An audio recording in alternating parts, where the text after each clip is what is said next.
Hey, Taboo. Hey, congratulations what you're doing here in the comic book world. Thank you, man. I appreciate that. It's, as a fan of toys and collectibles and comics and just being part of the Comic-Con scene for so many years, it's been a blessing, man, to transition from just being on the sidelines to actually being in the mix and being part of this amazing Marvel journey. Now, a lot of people would not realize that because you're such a pop music, icon with the Black Eyed Peas and so on. Is this part of your personality since childhood? Yeah, man. I don't like to label myself just because of my day job. I am everything. I'm a husband. I'm a father. I'm a toy collector. I'm a comic book writer. I'm an activist. And I'm a lover of pop culture, man. I grew up in the 80s collecting toys, vintage collectibles like LJ and Wrestlers and Mego toys, G.I. Joe, Voltron, Shogun Warriors. So I'm a fan, first of all.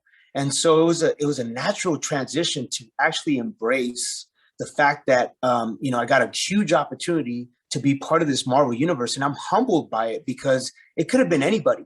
But the fact that I am Native American and, I wanted to bring more Native storytelling to the Marvel universe and do it in a very authentic and genuine way where you actually have cultural consultants that I'm friends with from different tribes and different nations, whether we're talking about, the Hopi relative, J.C. Shelton, who consulted on Werewolf by Night, which was my first book. And now we have Tony Duncan, who's an Apache, who consulted for Kashala, because Kashala is Apache. And Werewolf by Night was Hopi and Mexican. So I just like to bring an authentic, genuine perspective to it. And that's something that Marvel saw in me. So how did your journey even start? Because, a lot of fans don't all of a sudden, get invited by Marvel to write for them. Yeah, so it started as a friendship. I met Jason Latore and Daniel Fink, and at the time, this was Comic-Con mid 2000. I want to say like 2010 or 2009. That was the first time that I actually met Marvel. I had been just going as a fan, going to different vendors at different Comic-Cons. And something kind of just told me to build a relationship with them. And it was more about the relationship more than, hey, I want to be a writer. Because I didn't know at the time that I was going to transition into that. I just love the culture. I love the Marvel movies. I love the toys, especially the Marvel Legends from Hasbro. And, slowly but surely, I started building this friendship with these guys. And I remember Jason Latore, he says, yo, would you like to be part of our series called Becoming, cosplay? I said, sure. I want to become Red Wolf, right? Because Red Wolf is one of the first Native American heroes from the Marvel Universe. And so I became Red Wolf. And at the time, will.i.am had been working on a Marvel comic with my partner, B. Earl, which is called Masters of the Sun.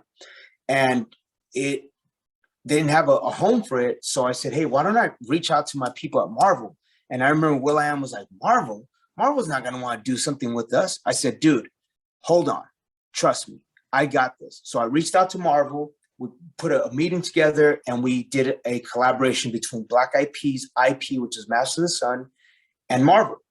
And at the same time, I started becoming Red Wolf, right? I did this cosplay thing and it was my first introduction into the universe as a fan, but also as someone that was championing Red Wolf.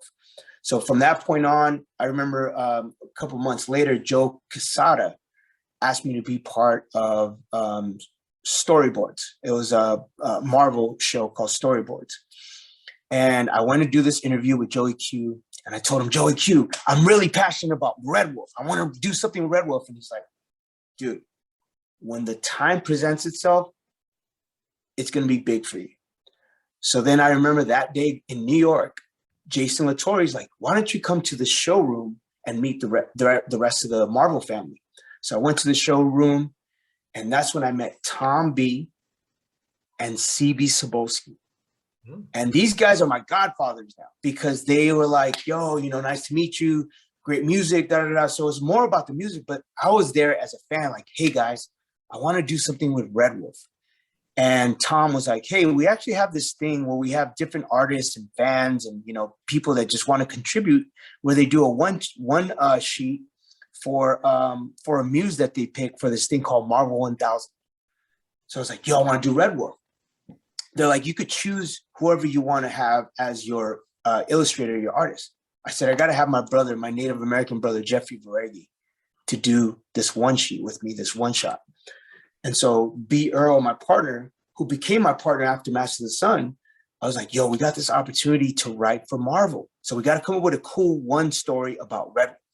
So I based it loosely on my advocacy at Standing Rock, which was, you know, all these different Native American, indigenous people, non-indigenous allies coming together, standing in solidarity to fight against the oil pipeline that was being built on sacred ground. So after that point, I'm giving you the whole spiel, man. So after that point, we did the one Marvel 1000. And then I remember getting a call from Jake Thomas. And he's like, yo, dude, we're going to revamp Werewolf by Night. I'm like, yo, Jack Russoff, the OG Werewolf by Night. He's like, no. But we want to do it different. We want you to tell your story. I was like, tell my story. He's like, yeah, make it a native character. Forget the European folklore of the werewolf. Now make it something that's personal to you. Bring whatever this indigenous representation that you're passionate about, bring that to the Marvel universe. So once again, B. Earl and myself started putting these things together. We put the story together. And then Jake was like, we'll even throw in your guy, Red Wolf. So we put in Red Wolf in the book, and we created villains and new mythologies, new story. And once again, we brought our brother Jeffrey Varegi, and Scott Eaton was the animator and the guy who penciled it. Then after we put out Werewolf by Night, CB's like, we got another project for you. I was like, let's go. We want to do Kashala as the Sorcerer Supreme, but we want to call her the Spirit Rider. She's part of the Ghost Rider universe and Doctor Strange. We want to bring her into that world. So that's how we got the opportunity to write Werewolf by Night, Marvel 1000, Werewolf by Night, and now we have Kashala that just came out yesterday. That is amazing. How do you even find the time to do this between music? You make time. It's Marvel, dude. You make time. You make time. And honestly, during the pandemic, what was I doing? I was at home writing. I was doing Zoom calls with Black Eyed Peas, still putting out music, but not able to tour. So I'm at home. What am I going to do? I'm going to write. I'm going to be ping pong sessions. Me and B. Earl, we have ping pong sessions. What do you think about this? What do you think about this character? Oh, let's add my grandmother's personal connection to how I was brought up. Okay, great. Let's add all these personal stories. And B. Earl and I, we mastermind it, and we just come up with this amazing project. Every project is the same. We have these sessions where we just start whiteboarding, we start cutting out the fat, and this guy's a genius, man. B. Earl, I'm so proud to have him as a partner, because here I am from the music world and he comes from the directing world. Like he wants to eventually be a director, but he's also an amazing writer. So what he brings to the table is his experience in the animation space and in the comic space, because he used to do this thing called Comic Book Sunday, where you had all these influencers and all these people from different walks of life coming to, be part of this community of comic book aficionados. Wow. Well, let me address your very first, kind of your first comic book, because that's actually Will I Am's comic book, because I remember attending an event called Los Angeles Comic-Con, and then they promoted that the Black Eyed Peas was at Comic-Con, and everyone was like scratching their heads like, why? But I remember that Master of the Sun was introduced, and it was also co-introduced as like some kind of high tech where that you could actually watch the comics actually move. Could you talk about that, and what did you learn from being a part of that project? Well, it was more about technology with that project, to be honest with you. It was about augmented reality and virtual reality, and the scoring of it with Hans Zimmer and all the voiceover actors from, the late, great Godfather Stan Lee, who narrated the book, Rakim, Queen Latifah, Snoop Dogg, Slick Rick. They all were part of this journey with us. And what I learned is how to observe what was happening at the cons and the people that come to the con, and what it takes to be a true Marvel writer, and not because of, the success that you had as a musician, think that all of a sudden, because you've had success as a musician, that's going to translate into now you becoming a Marvel entity, right? Mm-hmm. So that's something that I learned, is how to humble myself and not have an ego going into being embraced by the Marvel universe. And I'm still humbly walking a very thin line of empathy, because I know that there's a lot of writers and illustrators and people that have been putting in so many years, and they're like, well, why does this guy get the shot and I don't? And so I have to be mindful and respectful about that. So that's another thing that I learned, is like, just because you made it in music, that doesn't mean that you're going to make it in the Marvel world. So I humbled myself. I'm very blessed and thankful for these opportunities, but also, man, like, I've been in the trenches and doing my work since I first started collecting. Collecting was my first introduction to this world and to how to be immersed and really understand the Comic-Con scene and the comic book scene, because there are purists, and I have to respect that. Just like in music, there are purists. But I also lead with love, man. And I lead with wanting to learn and educate myself and not think like I know everything, because I'm still a baby when it comes to writing. What I did learn from the late, great Stan Lee is to never grow up, keep my imagination strong, and continue chipping away at creating new characters and new mythologies. You've been attending Comic-Con for so long. What is your typical routine? It sounds like you visit a lot of vendors. You don't have to hide from fans, do you? Nah, dude, I don't even care about that, because I'm a fan myself, So it's like, if people are like, "Oh, what's up, Black Eyed Peas?" I'm just like, "Yo, did you check out that new San Diego Comic-Con exclusive from Hasbro or from Mattel or from all these different vendors?" And I start geeking out. "Yo, you check out that new exclusive that at the time, those Walking Dead was big. When this is the most memorable moment. Walking Dead was big, and I just remember feeling the energy as a fan of the comic and then the TV show, and just waiting in line. And people are looking at me like, "Yo, Black Eyed Peas." I'm like, no, I'm a fan. I'll wait in line. It's okay. I don't have to like have special treatment, because I want to enjoy it just like everybody else. And that's what I learned, man, is like, being in that environment, we're all equal, man. We're all fans. We're all part of the fandom. We're all, cosplayers and comic book nerds and toy collectors. And that's just what it is. And so I really learned how to just be part of it and just enjoy every moment. So my routine is, of course, we walk in and I go straight to the toys. Mark Huckabone, who was part of the Toy Hunter show with Jordan Hembrough, that's my guy. So I always go to him because he has a lot of the vintage stuff, and I'm a big vintage collector. He'll have like stuff set aside, whether it's Kenner or, Migos or, stuff like LJN wrestlers from the 80s. He knows that that's my go-to, or Teenage Mutant Ninja Turtles stuff that's graded, stuff that's a little bit bent. And I know that I can have some value to it because I really appreciate the year it was made, the manufacturing, the grade, and all the things that I want to teach my kids about how important the toys are to me, to my nostalgia, because that's what it is. It's feeding my nostalgia. So fans gotta know, do you have a special room for your toys at your house? Do you play with them, or is it like they're mint condition in the box? So ladies and gentlemen, if you check out my Instagram, I posted Taboo's toy museum that I had at LA Kamikaze Con, Stan Lee's LA Kamikaze Con, which is now LA Comic Con, and I displayed all my toys, or just a fraction of it, so that I can give back to the toy community and let them know how much I love and appreciate to share that. Because a lot of people come and they check out my Tron motorcycle, which is a life-size motorcycle. They checked out my USS flagship that's still in great condition. And it was something for me to just give back to the con community, because that's what it is, man. When I go to different vendors and I'm seeing the toys, I light up like a kid. So to answer your question, I don't have a room right now. I'm going to have one of these days, have a place. I'm going to call it the Taboo Toy Museum. And whether it's an office, a building, something where I can actually display it. And and really let people know how I appreciate it. Wow, that's that would be some awesome thing to do. So check it out. It's on my Instagram, dude.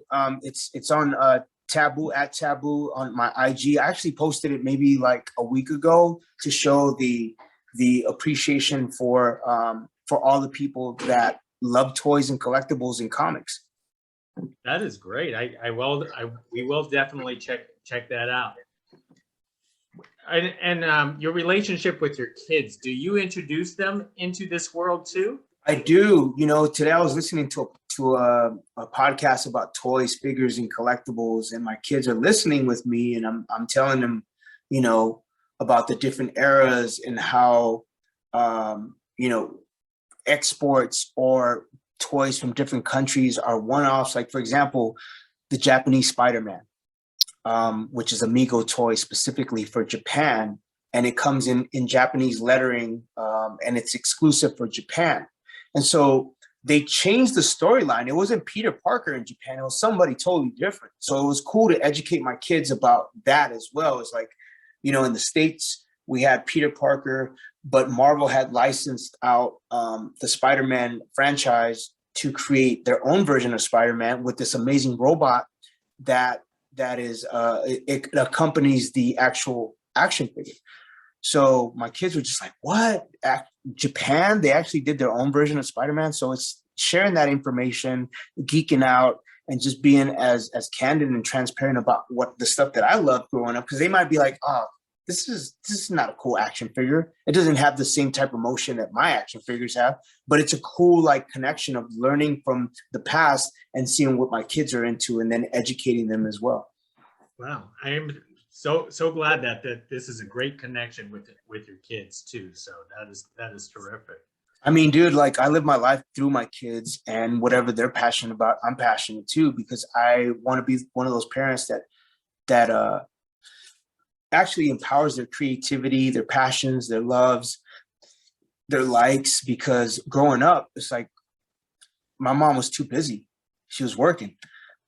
So for me, it's like I don't ever want to be too busy for my kids. I actually want to be present. I want to be available when they're talking to me about something, to actually really connect with them and understand they're passionate about it. So, hey, I want to let my kids know that I'm there with them, and I want to share that experience with them.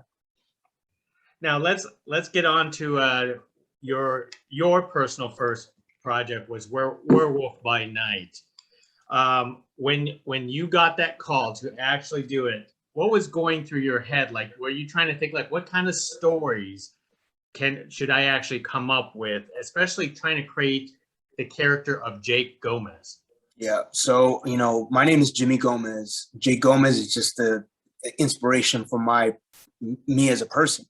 He's Native and Mexican, just like I am, you know, and I wanted to take that experience and put it, what better way to deliver that when you're doing panels or interviews or even Zoom calls than to talk from a personal experience of connecting with my roots, understanding the beauty of both cultures, but also my connection with my grandmother. And in the book, Granny Rora was a huge matriarch and a huge component to Jake Gomez's controlling his rage and understanding where it all comes from. So, you know, kind of like the Incredible Hulk, but different because, you know, Molly, his best friend, aka his girlfriend, is the one that controls his rage, or when he becomes a werewolf, by controlling the iPod or the MP3 player. And that was something that we were inspired by the Hulk. You know, we were inspired by that, controlling the rage and knowing the different emotions and balancing him being a teenager and what it's like to metaphorically be dealing with the hormone monster, but instead of dealing with hormones, he's dealing with becoming a werewolf.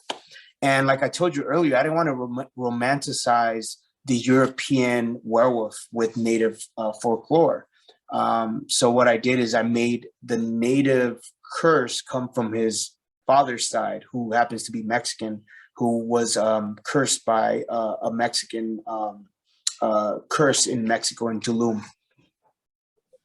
How proud of you that you get to bring in, you know, both the cultural references of both the Native American and your Mexican heritage into something like this, because as we are striving into the 21st century, we are, you know, looking for these type of stories now, you know, Yeah. diversity and you know, Mosaic. other kind of stuff. Yeah.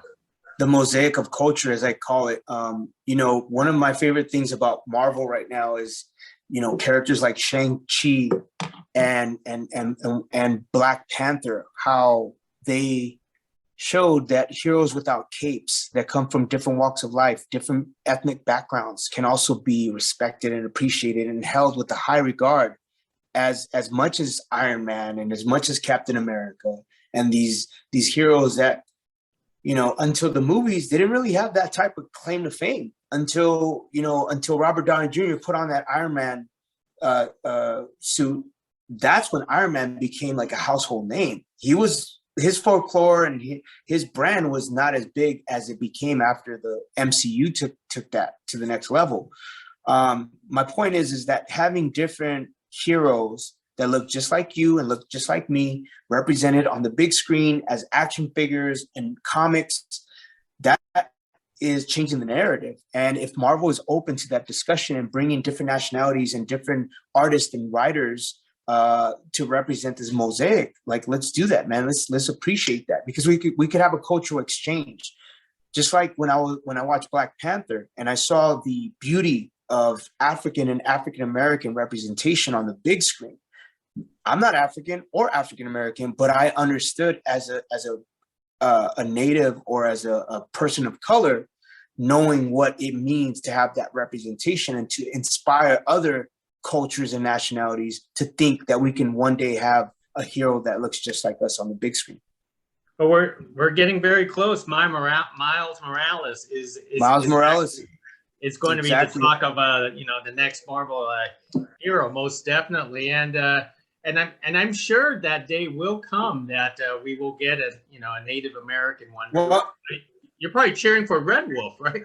Well, that's my goal. You know, it's like if I could be part of that conversation and be part of that, leading the charge on that narrative, that's something that I'm very passionate about. I've been doing that, you know, with my activism, just being a voice for Indigenous communities. And I don't speak for all of us. I just speak as one of us. And that's something that's very important for me, because I don't ever want to think like I'm the all-knowing Native guy. I'm not. I don't claim to be. But what I do know is I have a big, huge megaphone because of Black Eyed Peas. And now as a Marvel writer that speaks to millions of people. So if they're willing to listen and they're willing to embrace a new type of hero that happens to be Indigenous, then I want to be part of that conversation and lead that charge. So when you worked on Werewolf by Night, what did you learn specifically out of this project? Because obviously this was basically diving into the deep end of the pool, because they basically said, hey, look, you're going to come in as a Marvel writer. Yep. I welcome that challenge, man. I beat cancer, brother. I beat cancer in 2014. So nothing is too detrimental for me when it comes to challenges. You know, facing that horrible disease, not knowing if I was going to beat it or not, going through chemotherapy and all the trauma that I experienced. I welcome uncertainty. I welcome unconventional or uncomfortable conversations like, oh, now you got to swim in a deep end. Okay, well, I got my floaties. Let me figure this one out. I got my floaties, and I'm a swim slowly but surely. I'm gonna learn how to tread water, because that's the type of person that I am. You know, I have that. Let me figure it out. If I don't have the solution, let me figure out what the solution is before I give up. And fortunately, I have an amazing creative partner, B. Earl. I can't stress how much of a gift he has been to me as a soundboard, because here I am. I'm a guy of ideas and creative and insight and from a Native lens and from my own personal story. And he's the guy who's like, okay, give me all that, but let me just cut out the fat and structure it in a way where the illustrator or the animator understands what we're talking about. Because I have all this story. B. Earl's the guy that like puts it together and very organized. He's the organized guy. I'm just the guy that just shoots ideas. But at the end of the day, we have this amazing ping pong session that one can't work without the other, because we complement each other so well. And you know, I wouldn't be where I'm at without B. Earl, and he will say the same thing. He wouldn't be where he's at without me. for decades, one of the things that frustrates people about comic books or even movies was the cliches, the stereotypes, and all this kind of stuff.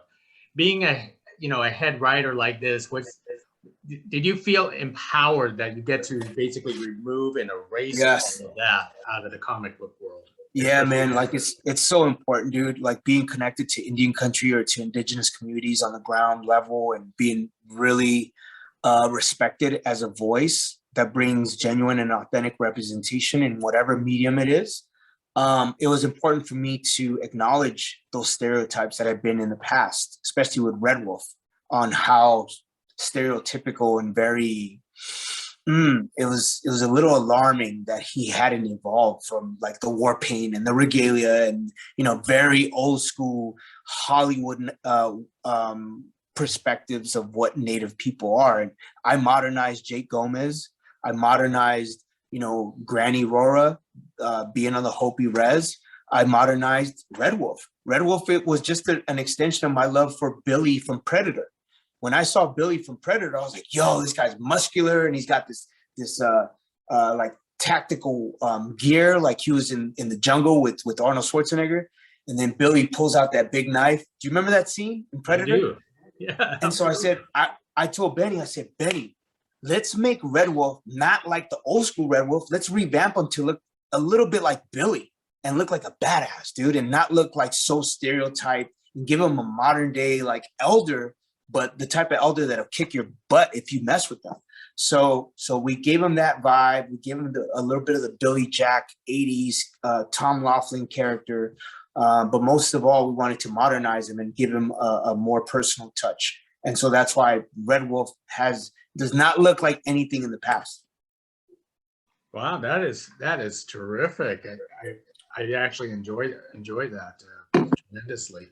And now you came up with your next project that just came out yesterday. What usually when people do this, they figure they do it just like one shot or just a series, and then they moved on. But they called you back. How proud are you about Man, first of all, thank you to CB Sobolski. He's not only a good friend, he's also like my champion. Like he champions B. Earl and myself and Jeffrey Veregi, because Jeffrey Veregi is part of every single book that we do.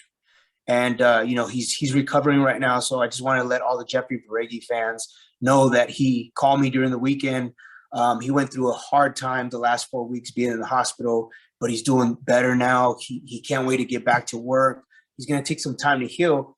But my point is that we also have to champion those heroes that have been at Marvel behind the scenes as illustrators, as animators as well. And him being Native is very dear and close to my heart.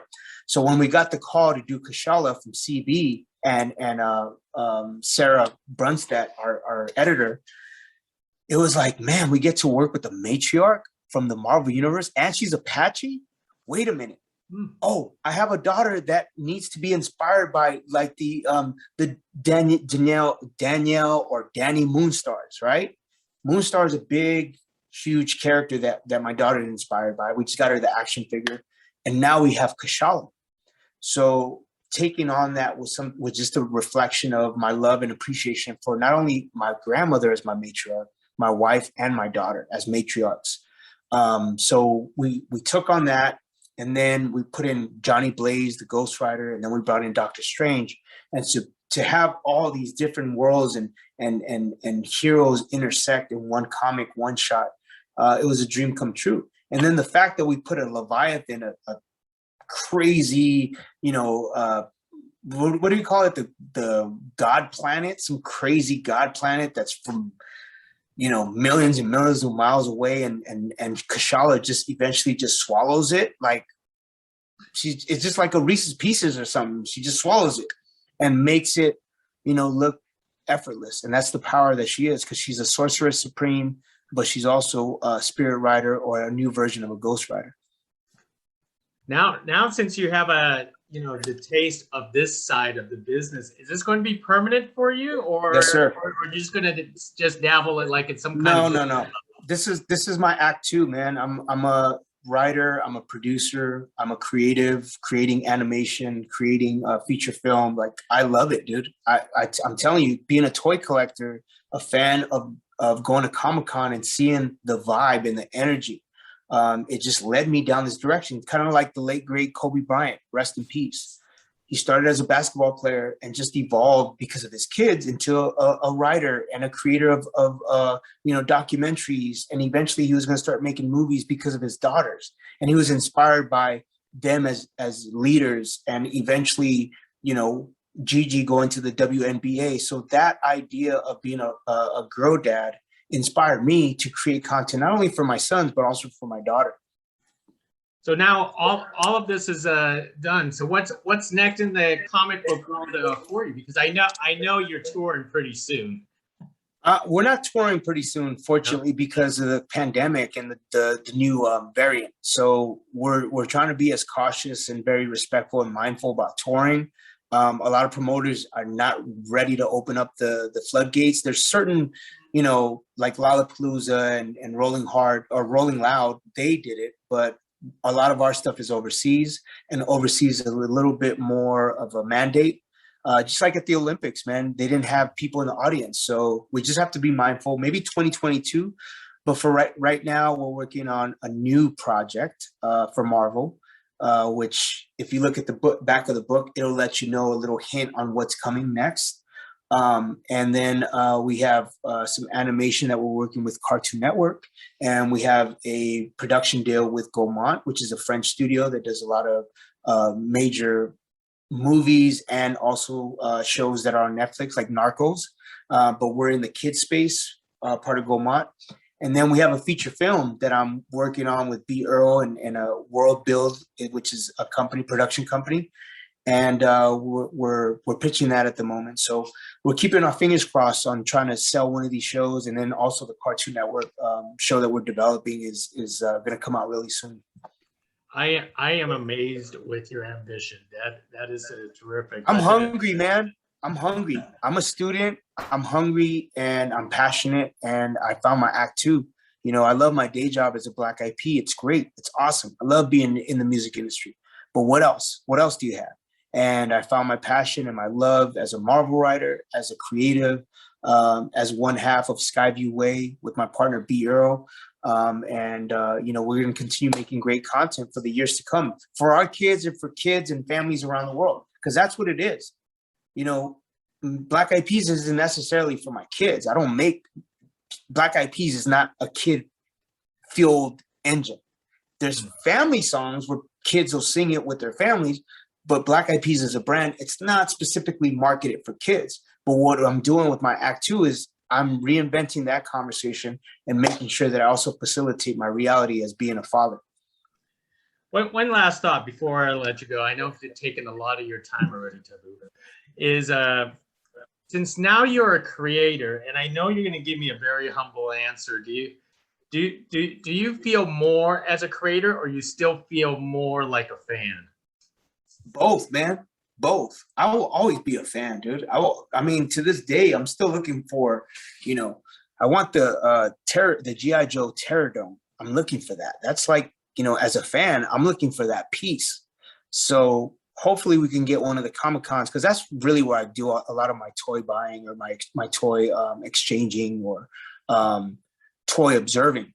I have a lot of relationships with amazing brands and toy companies, but also like the hunt.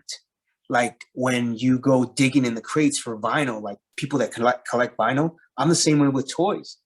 I'm like, yo, if I can get this Terror Dome, this G.I. Joe 1984, 86, whatever year it's made, that's something that keeps my spark going, which in turn, the toys feed my energy as a writer and as a creative, because I hold on to that idea of one day I'm gonna make toys that I created, or that I wrote a story that was created by and fueled the engine to create those toys. So down the line, you will eventually make toys. You'll meet like McFarlane and make and design toys, hopefully. Of course, man. That's without a question, dude. Why wouldn't I step into a realm that I started? I wasn't a Marvel writer first. I was a toy collector, and I'm still a toy collector. So it's like I'm a sneakerhead too.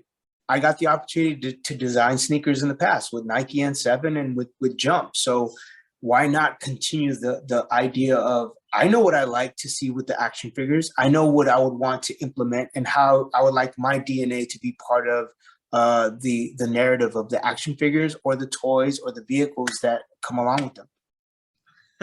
We have learned so much about you, which is terrific, and I certainly hope the Comic-Cons get to be open pretty soon, hopefully next year, and people will get to bump into you, and you get to talk about Geekdom again.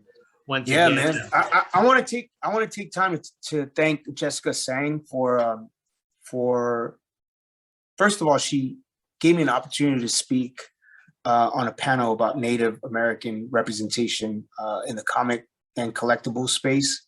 But then she followed up with an email to connect me with you and all these other amazing outlets to be able to introduce myself to this world, because my first introduction to the world was music.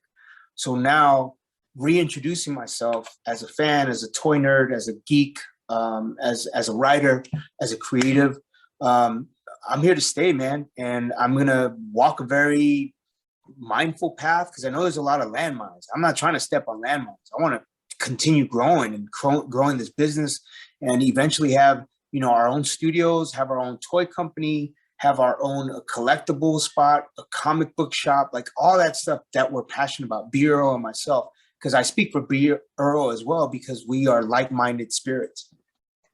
And before I let you go, I want to remind people who actually watch this, the interview with Jessica Sang is actually the hour-long interview is actually playing on the San Diego Comic-Con channel, which is a terrific conversation between them. Thank you, man. Yeah, she's amazing, dude. And she's an OG. She's one of the, as a matriarch in the comic book space for what she has done for all of us. She's led the way, not only as an amazing voice, but also as a woman of color and ethnic background.